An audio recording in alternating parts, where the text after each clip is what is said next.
आपल्या परिसरातील राजकीय, क्राईम व सामाजिक अपडेट जाणून घेण्यासाठी पाहत रहा स्टार वन न्यूज वर्तमान। राज्यातील जिल्हा परिषद आणि पंचायत समिती निवडणुकांबाबत एक महत्त्वाची बातमी समोर आली आहे।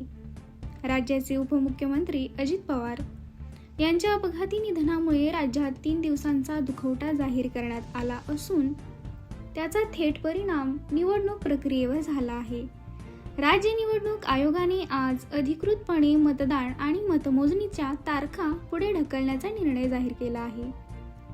आधी 5 फेब्रुवारी 2026 रोजी होणारे मतदान आता 7 फेब्रुवारी 2026 रोजी सकाळी 7:30 ते सायंकाळी 5:30 या वेळेत होणार आहे। तर मतमोजणीची प्रक्रिया 9 फेब्रुवारी 2026 रोजी सकाळी 10 वाजल्यापासून सुरू होणार आहे। निवडून आलेल्या सदस्यांची अंतिम नावे 11 फेब्रुवारी 2026 पर्यंत शासन राजपत्रात प्रसिद्ध केली जाणार आहे।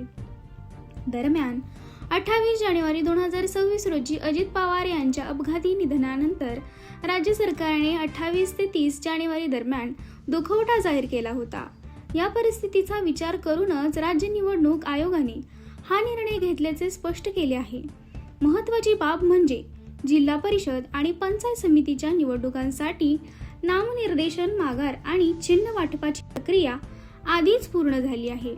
आता फक्त मतदान आणि मतमोजणीचे हे 2 टप्पे बाकी आहेत। सुधारित निवडणूक कार्यक्रमाची अधिकृत अधिसूचना 31 जानेवारी 2026 रोजी जिल्हाधिकारी प्रसिद्ध करणार आहेत, तर जाहीर प्रचाराची सांगता 5 फेब्रुवारी 2026 रोजी रात्री 10 वाजता होणार आहे। राज्यातील सध्याची परिस्थिती लक्षात घेता हा निर्णय घेण्यात आला आहे। राज्य निवडणूक आयोगाकडे स्पष्ट करण्यात आला आहे। अधिक अपडेटसाठी आमच्या सोबत रहा। प्रतिनिधी प्रीती गायकवाड। अशा बातम्या पाहण्यासाठी आमच्या चॅनेलला लाईक, शेअर, सबस्क्राईब करा।